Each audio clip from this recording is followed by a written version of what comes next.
Amém, igreja? Oremos. Põe suas mãos para cá, por gentileza. Soberano Deus, eterno Pai, Deus, bondade e misericórdia, aqui mais uma vez, Deus, na sua presença, lhe agradecendo, Deus, porque grandes coisas o Senhor Jesus tem já feito na noite deste dia.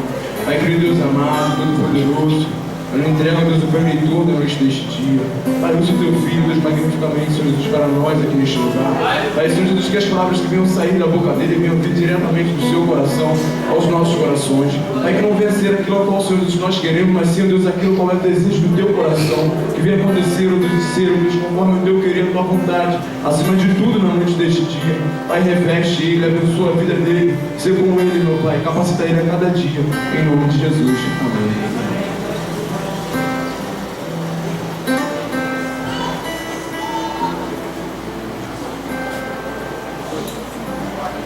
Tendo chegado à tarde, o primeiro dia da semana, os discípulos estavam reunidos quando apareceu Jesus no meio deles e disse: paz seja convosco. A paz do Senhor Jesus, amém? Glória a Deus. Eu fiquei assim meio, nossa, já. Glória a Deus, foi tão rápido, né? Meu Deus do céu. Deus abençoe. Nesse desejo eu agradeço a Deus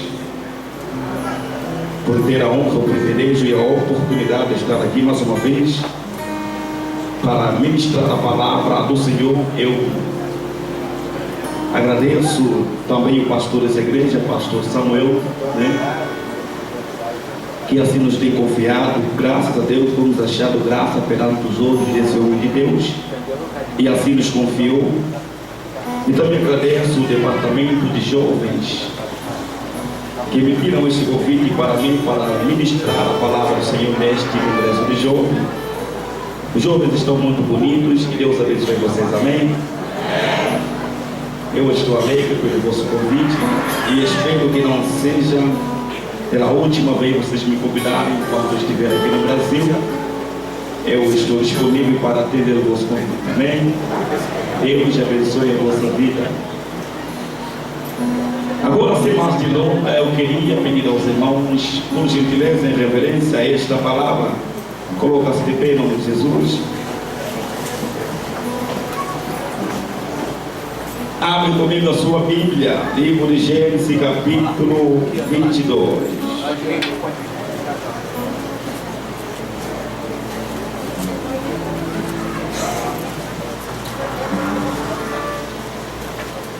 Gênesis capítulo de número 22.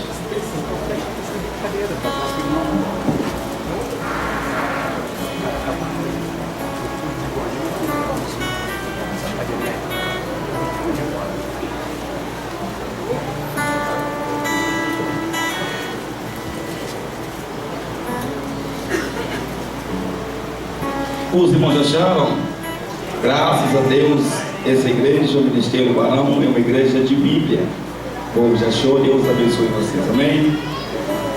Gênesis capítulo 22, versículo 1 diz assim a palavra do Senhor, na minha versão: depois dessas coisas, pôs Deus a Abraão à prova e disse: Abraão, este respondeu: eis-me aqui. Acrescentou-lhe Deus: toma o teu filho, o teu único filho, Isaque, a quem amas, e vai-te à terra de Moriá, oferece-o ali em holocausto, sobre uma das montanhas que eu te mostrarei. Versículo 3: levantou-se, pois, Abraão de madrugada, e tendo preparado o seu jumento, tomou consigo todos os seus servos e a Isaque, seu filho. Rachou lenha para o holocausto e levou para o lugar em que Deus havia o indicado. Ao terceiro dia, ergueu Abraão os seus olhos e viu o lugar de longe.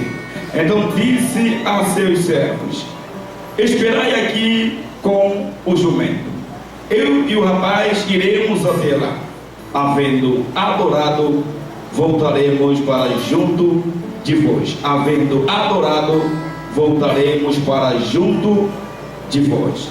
Tomou Abraão a lenha do holocausto e levou sobre Isaque, seu filho, porém levava nas mãos o fogo e o cutelo. Diga comigo: fogo e o cutelo. Fogo e o cutelo. Assim caminhavam ambos juntos. Quando Isaac disse a Abraão, seu pai: meu pai, respondeu-lhe Abraão: eis-me aqui, meu filho. Perguntou-lhe Isaac: eis o fogo e a lenha, mas aonde está o cordeiro para o holocausto? Respondeu Abraão: Deus proverá para si, meu filho, o cordeiro para o holocausto. E seguiam ambos juntos. Coloca a sua Bíblia no seu banco e coloca a sua mão no seu coração e diga assim comigo: Senhor meu Deus, Senhor meu Deus, fale comigo através da sua palavra. Usa o teu servo na unção do teu Espírito. Eu não quero ser o mesmo após ouvir essa palavra. Fale comigo no nome de Jesus. Amém. Vocês vão poder acomodar-se. Que Deus abençoe a vossa vida.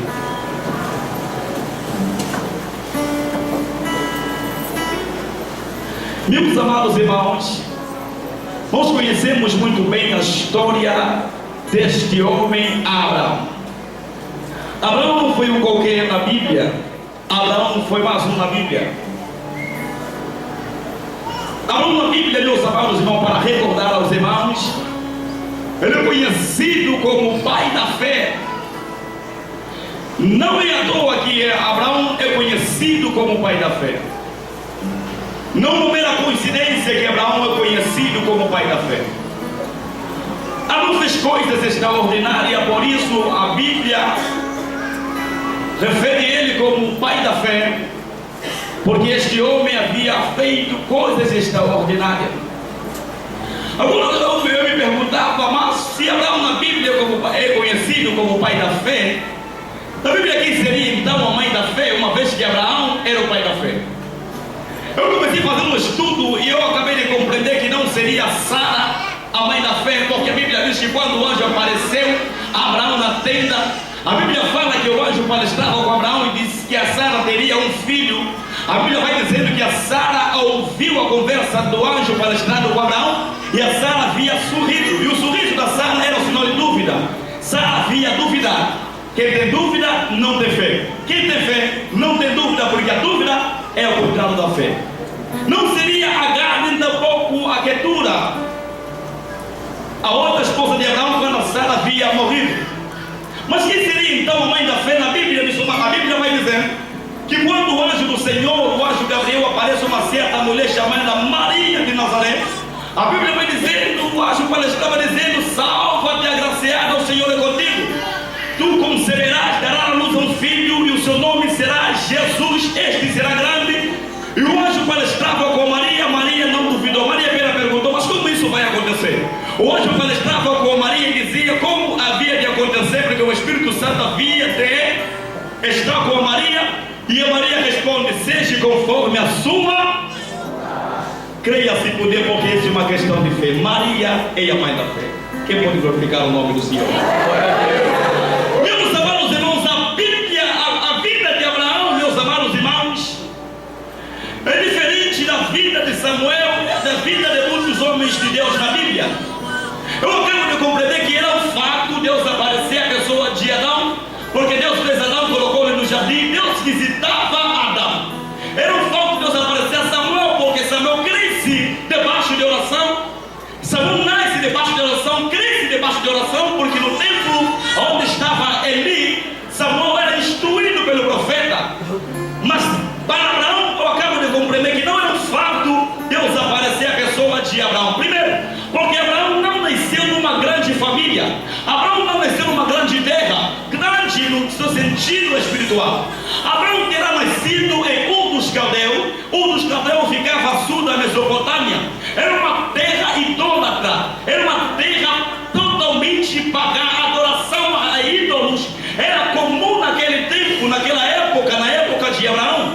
Então a cidade que Abraão nasceu não era uma grande cidade espiritualmente falando, não era uma grande terra, porque naquele tempo havia o politeísmo, a adoração a vários deuses, havia crença em vários deuses. Abraão mesmo assim nasceu nesta terra. Eu disse que não nasceu numa grande família, porque a família de Abraão era uma família idólatra. O pai de Abraão, que era terra,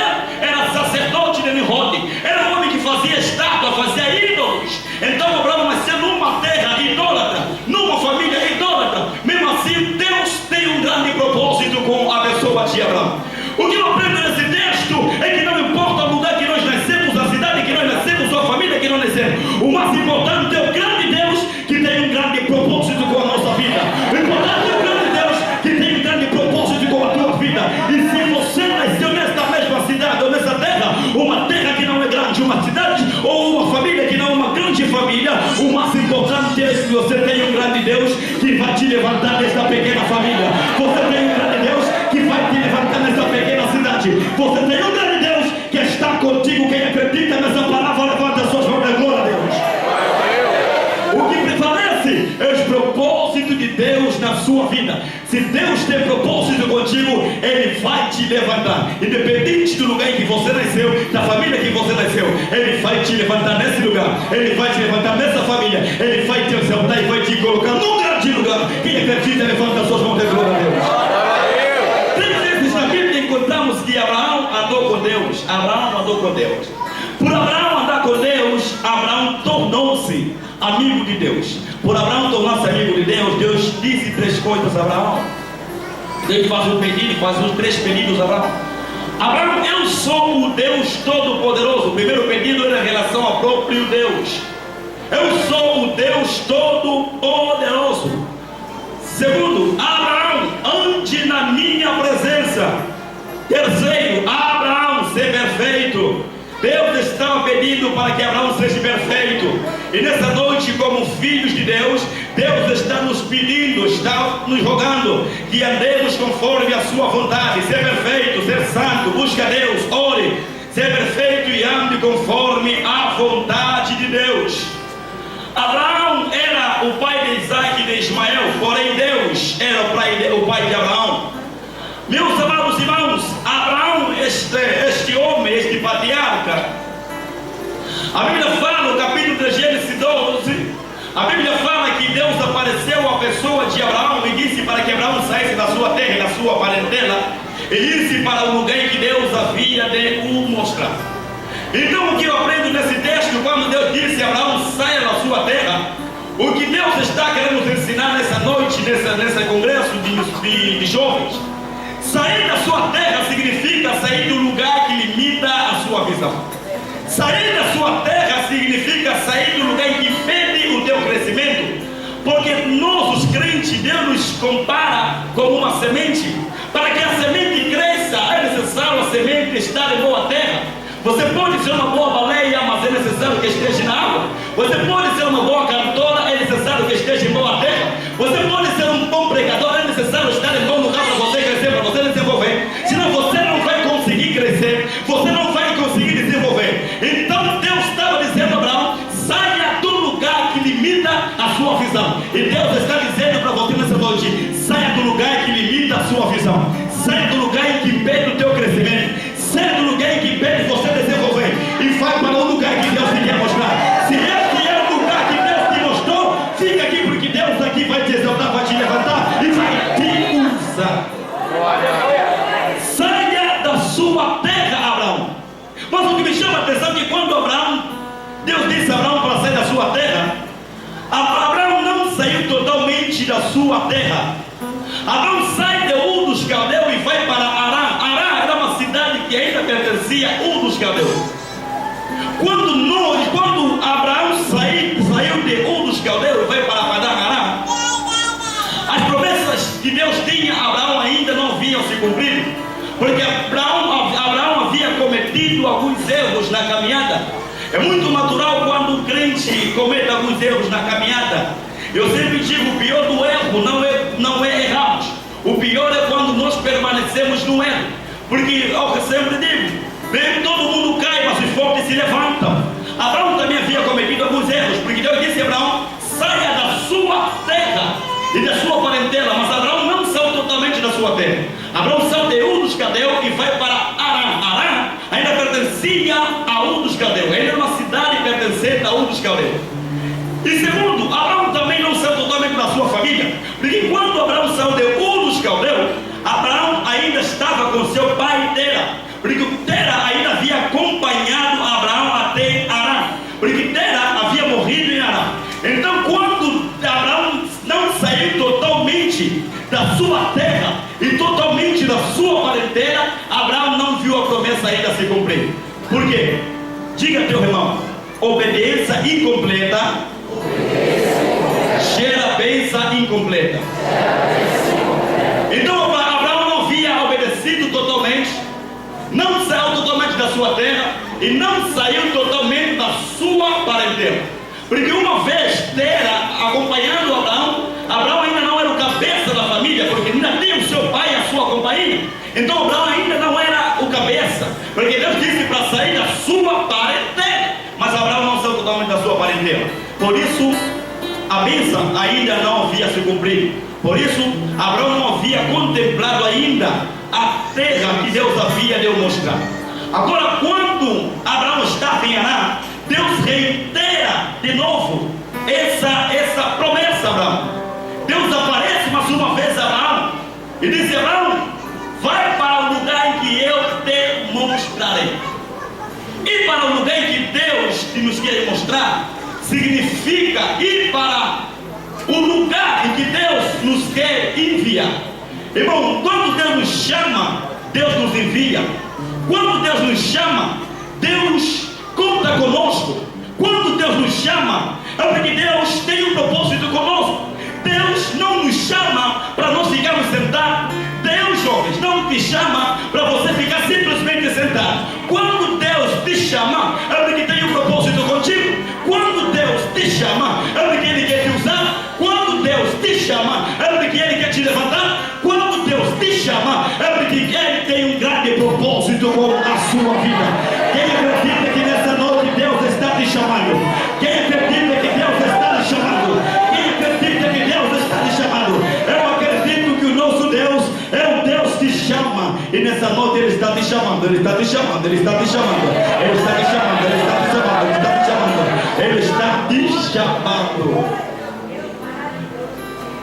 Então Abraão havia saído da sua terra e da sua parentela, e agora Abraão estava indo para um lugar que Deus havia demonstrado. Todo crente tem um lugar que Deus lhe quer mostrar. Todo crente, toda pessoa que se torna filho de Deus tem um lugar que Deus te quer mostrar. O lugar é o lugar do teu comissionamento. O lugar é o lugar que Deus quer trabalhar contigo.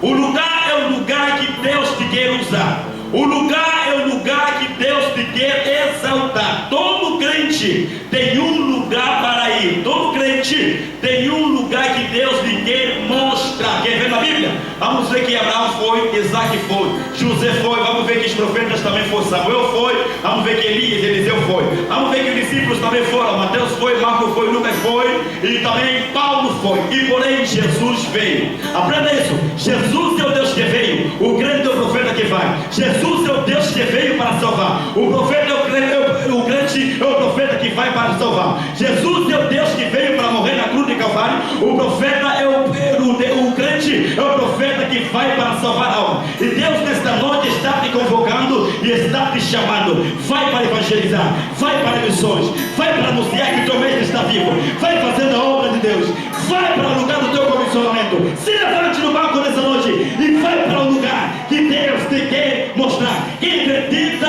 que é o profeta que vai? Quem acredita que o crente é o profeta que vai? Você é o profeta que vai. Você é o profeta que vai. Você é o profeta que vai. Nós somos o profeta que vamos. Jesus é o Deus que veio. O crente é o profeta que vai. Que vai. Que vai. Que vai. Vai pregar a palavra. Vai fazer a obra. Vai anunciar que o teu mestre está vivo. Vai subir ao monte. Vai adorar a Deus. Vai cantar para Deus. Vai sacrificar a Deus. Vai fazer a obra do Senhor. Não importa o lugar que Deus está te enviando. Não importa o lugar. Vai e cumpra o ídolo do Senhor. Vai e cumpra a palavra do Senhor. Vai e cumpra a vontade do Senhor. Vai e cumpra o chamado do Senhor. Vai e cumpra a voz de Deus. Vai e obedeça o chamado de Deus na sua vida. Aleluia! O capítulo 22 de Gênesis é o capítulo que nessa noite queremos meditar. Agora mais uma vez a Bíblia fala que Deus aparece a Abraão, uma vez que Deus havia cumprido com a promessa, e Abraão a Sara havia concebido e deu à luz Isaac. Agora, mais uma vez, o Senhor aparece a Abraão e disse para ir ao Monte Moriá sacrificar o seu único filho. Agora a Bíblia fala que de madrugada Abraão tomou consigo, deu nos seus bons, os seus servos, seus escravos, e tomou consigo também o seu filho Isaque e pegou a lenha. E eles foram a caminho de Moriá. Algumas pessoas têm se perguntado: será que Deus prova o crente? Há necessidade de Deus provar o crente? Para que Deus prova o crente? É possível Deus provar o crente uma vez que Deus sabe tudo, Deus conhece tudo, Deus é onisciente? Nesse texto nós aprendemos e vamos aprender que Deus prova o crente. Quando Deus prova o crente, Deus não quer saber o que o crente é, porque Deus nos conhece muito mais do que nós. Quando Deus prova o crente, Deus quer que o crente saiba quem ele é. Ou seja, a prova é para você se conhecer quem é você, não para Deus te conhecer. Quando Deus te mete a prova, é para você conhecer o seu potencial. Quando Deus te mete a prova, é para você saber o que você pode fazer. Quando Deus te mete a prova, é para você conhecer a si mesmo. Agora Deus coloca a prova a Abraão, para que Abraão conheça quem ele é, o que Abraão era capaz de fazer. Agora Abraão sai de madrugada e vai para o Monte Moriá. Abraão anda durante 3 dias. 3 dias de caminhada, Deus não falou nada a Abraão. Deus só veio a falar no final a Abraão. Aprenda isso. Numa prova, Deus só fala em 2 momentos. Deus fala no começo e Deus fala no fim, porque no meio Deus fica em silêncio. Quando você sentir o silêncio de Deus na sua vida, é porque a sua prova está no meio. Você não entendeu? Quando você ouvir que Deus não está falando, Deus não está respondendo, é porque a tua prova está no meio. Se está no meio, é porque vai chegar o momento da sua vitória. Se está no meio, é porque vai chegar o momento da tua exaltação. Se está no meio, é porque vai chegar o momento da glória de Deus na sua vida. Aleluia! Todo crente precisa passar por Moriá. Diga ao irmão que está no seu lado: todo crente precisa passar por Moriá. Todo crente precisa passar por... O que é Moriá, missionário? Moriá é o monte da provação. Diga para o irmão: Moriá é o monte da provação. Deus te prova para você conhecer quem é você. Deus te prova para você ficar mais forte. Deus te prova para você ficar fortalecido. A prova não é para matar o crente, a prova é para capacitar o crente. Deus te prova para te capacitar. Deus te prova para te preparar. Deus te prova para você ser mais forte. E nessa noite, quem acredita que o nosso Deus prova para nós ficarmos mais fortes e levar Jesus para a glória a Deus? Mas aprenda isso, meu filho. Nem toda prova que vem na nossa vida é prova de Deus. Nem todo Moriá que aparece na vida do crente é Moriá de Deus. Ou seja, nem toda prova que aparece na vida do crente é prova de Deus. Quer ver? Nem sempre a prova que você vai passar é Deus que está te provando. Existe um momento em que nós erramos, e aí nós aprendemos uma coisa: aquilo que nós semeamos é aquilo que vamos. A lei da semeadura: o que você semear, o que você vai. Aquele que semeia vento colhe tempestade. Se você vive semeando problema, você vai colher problema. E esse problema que surgir na sua vida, não é Deus que está te provando.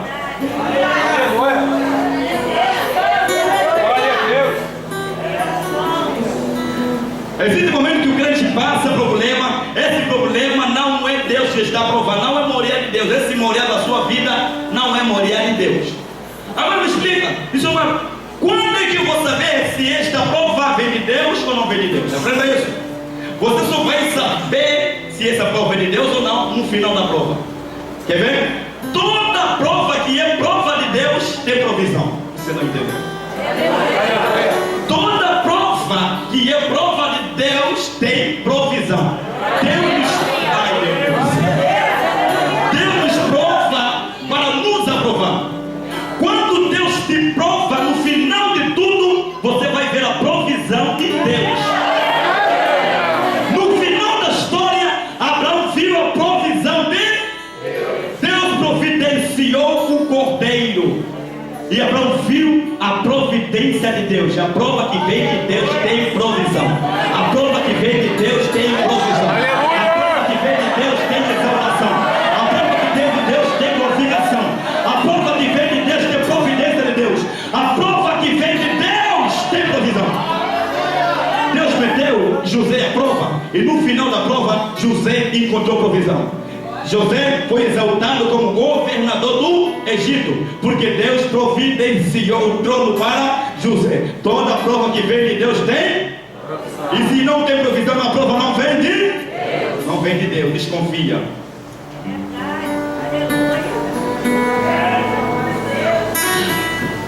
Agora, quando Abraão sai de casa, Abraão não havia avisado a sua esposa Sara. Por que então que Abraão não havia avisado a sua esposa? Quando Abraão tomou seu filho Isaque, tomou todos os seus moços, saiu em plena madrugada, não avisou a sua esposa. Diga comigo, coisas que ficam em casa. Sara tinha de ficar em casa. Sabe por quê? Porque o negócio era Abraão com Deus e não com Sara. Abraão com Deus e não com Sara. Irmão, aprenda isso. O silêncio protege o sacrifício. Tem momento que Deus quer palestrar no particular contigo. Tem momento que Deus quer falar. O negócio é você e Deus, você e Deus, você e Deus, e não para falar a todo mundo, todo mundo. O negócio é você e Deus. O silêncio protege o sacrifício. Quando Abraão caminhou ao Monte Moriá, Abraão parou para o Monte Moriá. E ele disse a seus moços: ficai aqui com o jumento. Eu e o moço iremos, havendo adorado, tornaremos a voz. Tornaremos a. Diga comigo, coisas que ficam no caminho. Coisas que ficam no caminho. Primeiro eu disse coisas que ficam em casa. Coisas que ficam no caminho. Eu repito, Abraão disse aos seus moços: ficai aqui com o jumento. Eu e o moço iremos, havendo adorado, tornaremos a. Aprenda isso. Os servos ficam no caminho, enquanto os filhos sobem para adorar.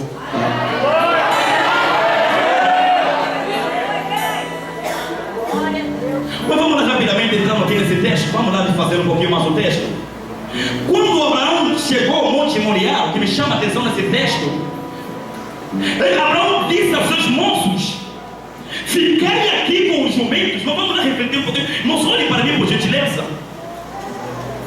Abraão disse aos seus moços: ficai aqui com os jumentos, e os moços iremos. Havendo adorado, Abraão teria que dizer: eu tornarei. Uma vez que Deus estava colocando Abraão à prova. Mas Abraão ouça e desafiar Deus. Abraão disse: eu e o moço tornar. Eu e o moço tornar. É por isso que Abraão é conhecido como pai da fé. Olha o que Abraão faz aqui nesse texto. Olha o Abraão desafiando Deus. Deus disse: você vai levar o teu filho para o matar. Mas Abraão ouça em dizer: eu e o moço, eu e Isaque, meu filho, vamos voltar. Agora, por que Abraão sabia que seu filho não havia de morrer? Ou seja, havia de voltar com vida. Aprenda isso. Abraão, como homem, ele viu seu filho subindo para o sacrifício. Ele como homem. Mas Abraão, como profeta, já viu Isaque a descer com vida. Profeta que é profeta conhece o final da história a partir do começo. Não, você não entendeu. Profeta que é profeta conhece o final da história a partir do. Ao começar a história, Abraão já viu Isaque a descer com vida. Já viu Isaque a descer com vida. Profeta que é profeta conhece o final da história a partir do começo. Não, você não entendeu. A Bíblia fala que Jesus recebeu a notícia que Lázaro, seu amigo, está doente. Mas a Bíblia diz que Jesus ficou mais 2 dias. Mais dois? Mais 2? Jesus ficou mais 2 dias. E quando Jesus volta, Jesus encontrou Lázaro, estava morto há 4 dias. Irmãos, talvez se fôssemos nós, nós aceitaríamos ir enquanto Lázaro estava doente. Nós aceitaríamos orar enquanto Lázaro estava doente. Mas Jesus ficou mais 2 dias. Quando ficou mais 2 dias, encontrou que Lázaro estava morto há 4 dias. Aonde todo mundo viu Lázaro morto, Jesus, como profeta, já viu Lázaro de pé no túmulo. Enquanto todo mundo estava preocupado, Lázaro está morto, Jesus já viu Lázaro a sair no túmulo. Profeta que é profeta, conhece o final da história a partir do começo. Ao começar a luta, ao começar a prova, ao começar o congresso, profeta de Deus já sabe como vai terminar. Quem acredita nessa palavra? Profeta que é profeta, não pare no caminho. Profeta que é profeta, não desiste facilmente. Profeta já sabe como vai terminar. Ao começar a luta do seu ministério, ele já sabe como vai terminar. Ao começar, aleluia, ao começar a luta, ao começar a peleja, ele já sabe que essa história não vai terminar assim. Essa luta não vai terminar assim, mas vai terminar a glória de Deus se manifestar em sua vida, nossa vida, tua minha, nossa.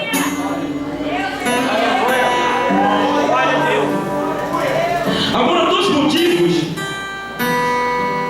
mais importantes, porque Abraão sabia que o seu filho não havia de morrer, ou seja, se morresse, Deus poderia o ressuscitar. Primeiro, porque Deus não aceitava sacrifícios humanos. Na época, na altura, o sacrifício era feito de animal e não de seres humanos.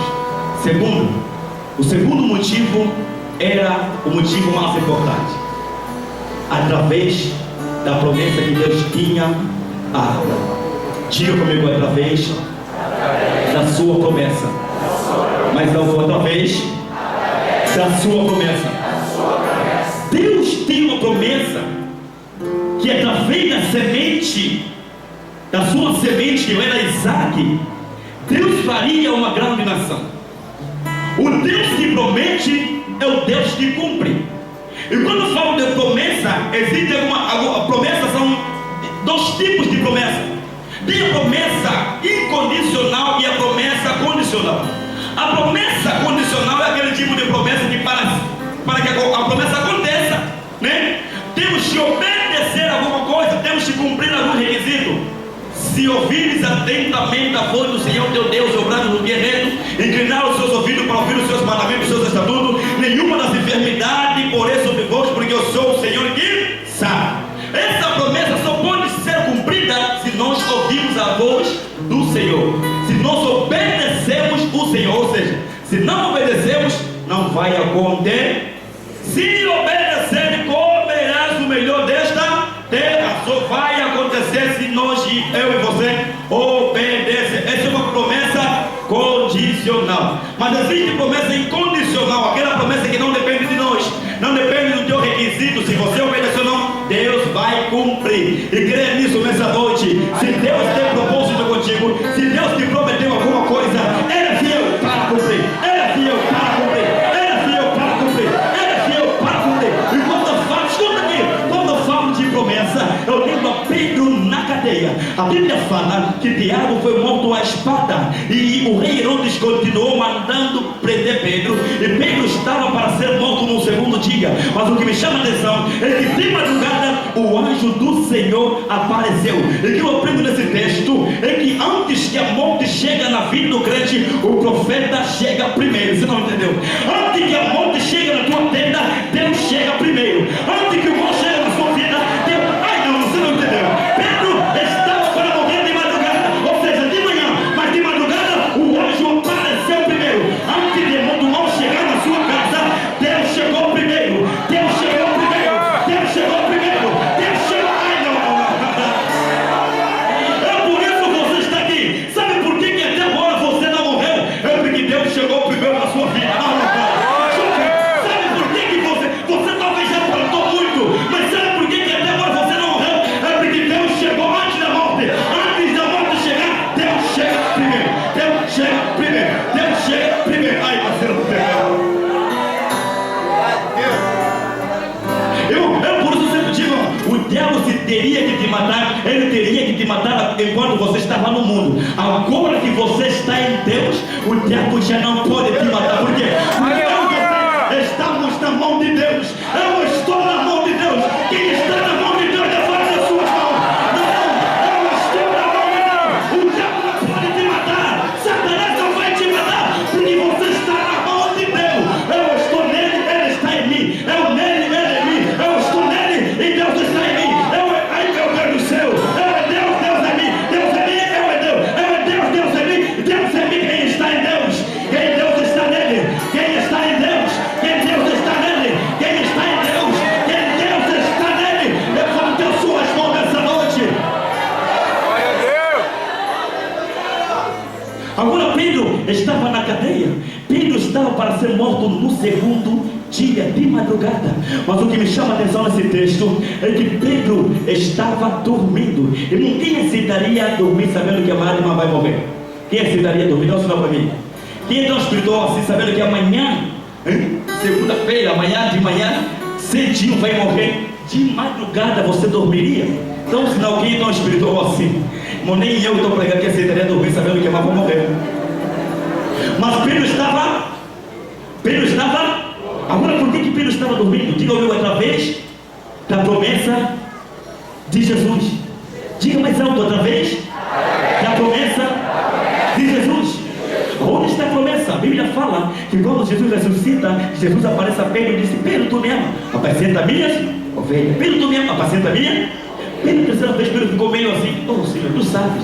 Jesus disse uma palavra que é uma palavra de promessa a Pedro. Pedro, quando eras moço, tu cingia os homens. Ou seja, quando era moço, Pedro era tão violento e ele tinha o costume de cingir a si mesmo. E Jesus disse a ele: quando fores velho, tu também serás cingido, ou seja, serás amarrado. Jesus estava se referindo à morte de Pedro. Quando for velho, e Pedro estava na cadeia, ele viu: aqui não tem cruz. Se não tem cruz, também não tem morte. Porque Jesus me disse: eu vou morrer quando for velho na cruz e não na cadeia. Você não entendeu? Jesus disse: eu vou morrer quando for velho. Quando for velho, tu serás cingido. E Pedro não estava velho. Quando estava na cadeia, ele ainda não estava velho. Se não estava velho, então não tem morte. Porque Jesus me disse: eu vou morrer quando for velho e não quando for jovem. Eu vou morrer quando for velho e não quando for Senhor. Eu vou, ai meu Deus do céu.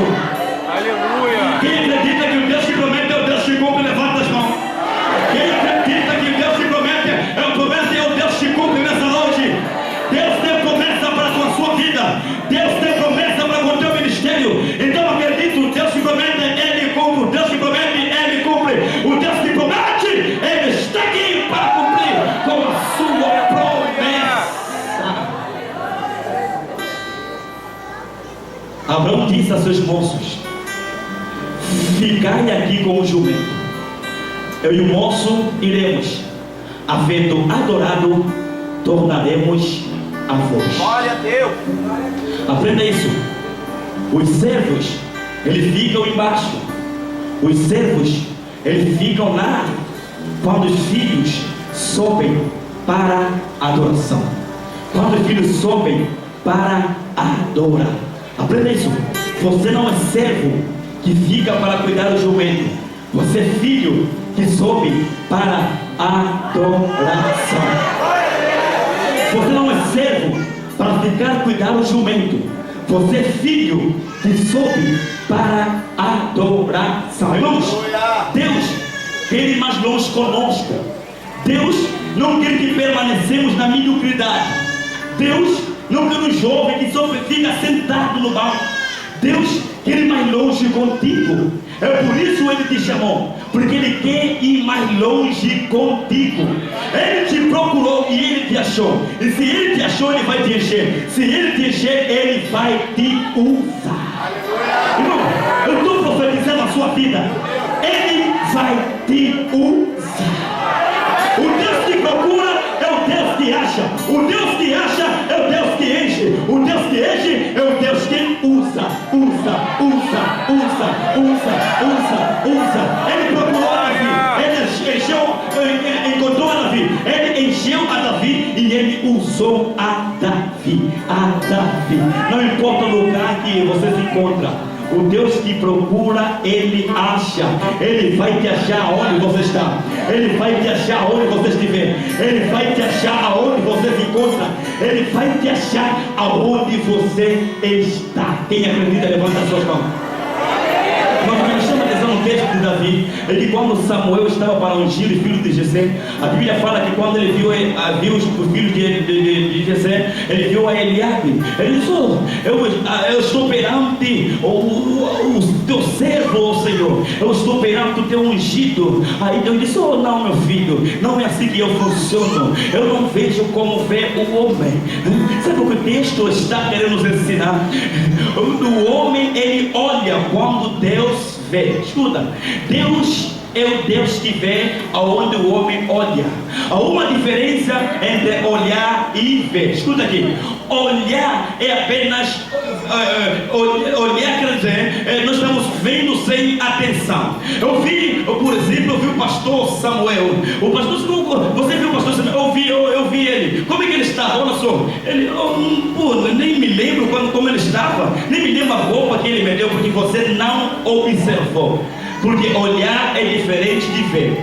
Ver é observar com atenção. Ver é olhar com atenção. Ver é assistir com atenção. O nosso Deus é o Deus que vê aonde o homem olha. Aonde o homem olha, nosso Deus é o Deus que vê. O nosso Deus não te olhou. O nosso Deus, ele te viu. O meu Deus não te olhou. O meu Deus, ele te viu. Ai, não entendeu? O meu Deus, ele te observou. Não, você está onde? Talvez você está no anonimato. Não importa aonde você está. O meu Deus é o Deus que te vê. Aonde estava Davi? Davi estava lá no deserto cuidando das ovelhas. Mas o meu Deus viu a Davi. Enquanto Samuel estava olhando, o meu Deus viu a Davi. Aprenda isso. O meu Deus te viu. O meu Deus te viu. O meu Deus te viu. Deus te viu. Deus te viu. Deus te viu. Deus te viu. Deus te viu. Deus te viu. Deus te viu. Deus te viu. Se ele te viu, então ele te encontrou. E se ele te encontrou, ele vai te usar. Ele vai te usar. Ele vai te usar. Ele vai te usar. Agora, aonde estava Davi? Estava no pasto. Estava no. Irmãos, para Deus usar Davi, Davi não estava. Davi não estava, vamos dizer assim, Davi não estava desocupado. Para Deus achar Davi, Davi não estava ocupado com outras coisas. Para Deus achar Davi, Davi estava ocupado em alguma coisa. Aprenda isso. Davi já estava se preparando pelo ministério que Deus tinha para com ele. A tua preparação é que vai definir a tua atuação.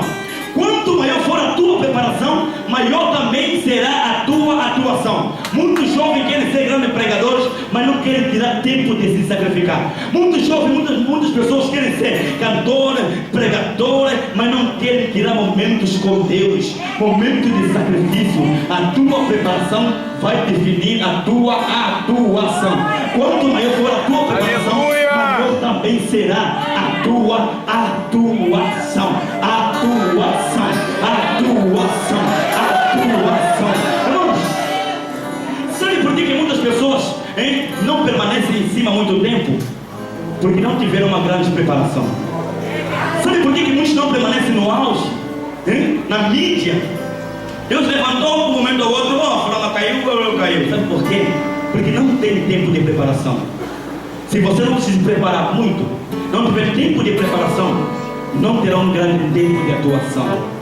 Mas quanto maior for a tua preparação, maior será a tua atuação. E quando você está se preparando, não é necessário que as pessoas te vejam. Quando Davi estava no pasto, ninguém viu ele. Mas quando Davi matou Golias, todo mundo viu. Quando você está se preparando, não é necessário que as pessoas te vejam. Quando você está se sacrificando, não é necessário que as pessoas te vejam. Mas quando Deus começar a te usar, as pessoas vão ter que te ver. Não porque você quer que eles te vejam, mas porque Ele deve te ver, porque Deus está a te usar. Ele deve te ver porque Deus está a te levantar. Ele deve te ver porque Deus está se preparando aqui. Quem está se preparando essa noite? Quem está se preparando? Quem está se preparando nessa noite? Você está aqui nessa noite, está investindo no seu ministério. Você está se preparando.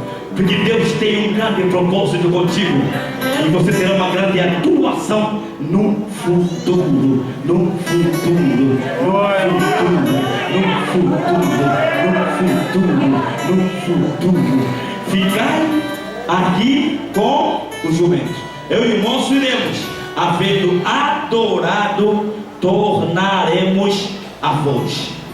O que eu aprendo nesse texto é que os filhos, os servos, eles ficam para cuidar dos jumentos.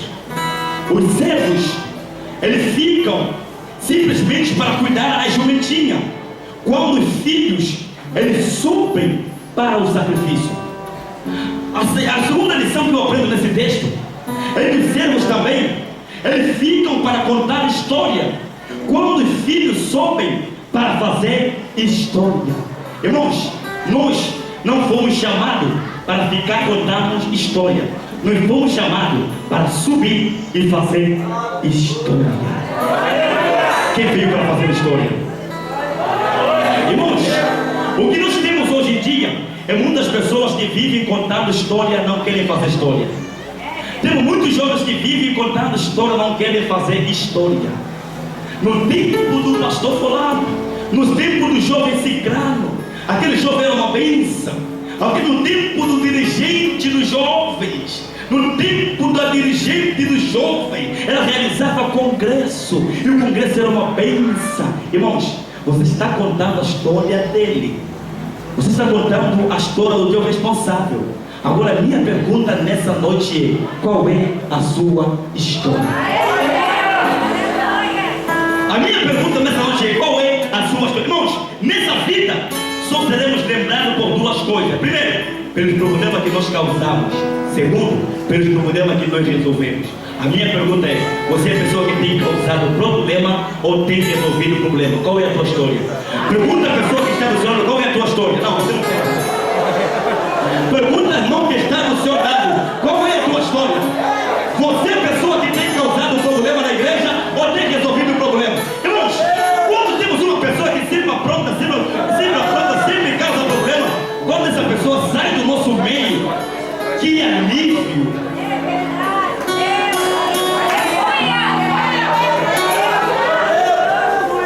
Quando essa pessoa desaparece de nós, nós sentimos: nossa! Por quê? Porque a pessoa que tem causado o problema. Mas quando é a pessoa que resolve o problema, quando essa pessoa está do nosso lado, irmãos, essa pessoa nunca será esquecida. Porque a pessoa que tem causado o problema ou tem resolvido o problema, qual é a tua história? Pergunta mais uma vez a pessoa que está do seu lado: qual é a tua história? O que as pessoas vão se lembrar de você? O que você quer que as pessoas se lembrem de você? Quando Deus te levar para outro lugar, quando Deus te enviar para outro lugar, o que as pessoas vão se lembrar de você? Não viva causando problema, viva resolvendo o problema. Deus chama a pessoa para resolver problema. Deus te chamou para resolver problema e não para causar problema. Os servos ficam para contar história, quando os filhos sobem para fazer. Qual é a tua história nessa noite? Qual é a tua história nessa noite? Qual é a tua história nessa noite? Qual é a tua história? O que você tem feito para as pessoas se lembrarem de você? Nós queremos falar de prova na Bíblia, não vamos esquecer de Jó. Se queremos falar de fé, não vamos esquecer de Abraão. Se queremos falar de salvação, não vamos esquecer de Jesus Cristo.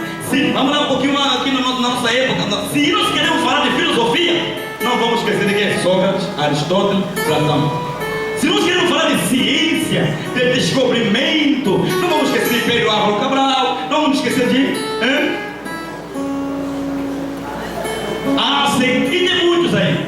Por quê? Porque são pessoas que, enquanto eles viveram, eles fizeram alguma coisa que marcou a sua geração.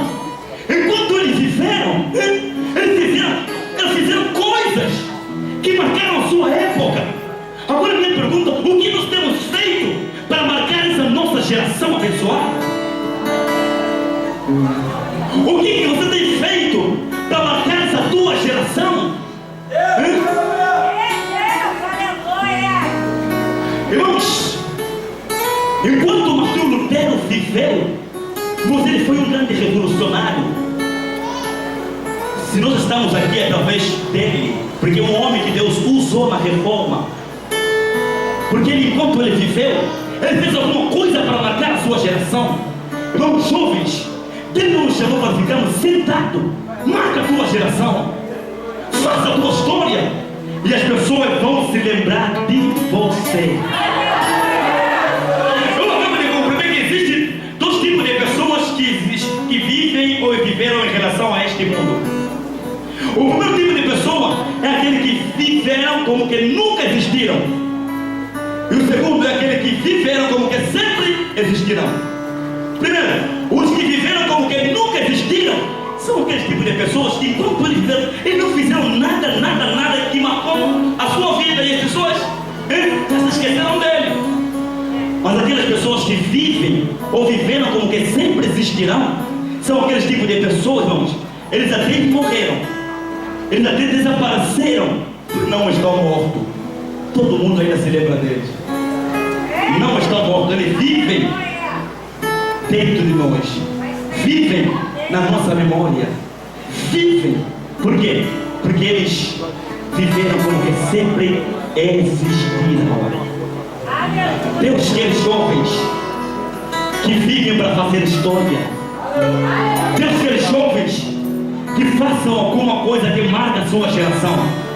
Quem acredita que Deus nesta noite está levantando jovens para marcar a sua geração? Onde uma sociedade brasileira está, os jovens cada dia mais se desviando da presença de Deus.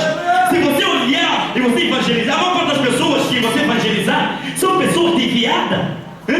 Olha como a sociedade está. E Deus quer levantar você e eu para fazermos alguma coisa nessa noite, em nome de Jesus. Deus quer levantar em você para fazermos a diferença. E Deus não quer que você fique sentado no palco, cuidando do jumento ou contando história. Deus quer que você se levanta para fazer história. Para fazer história.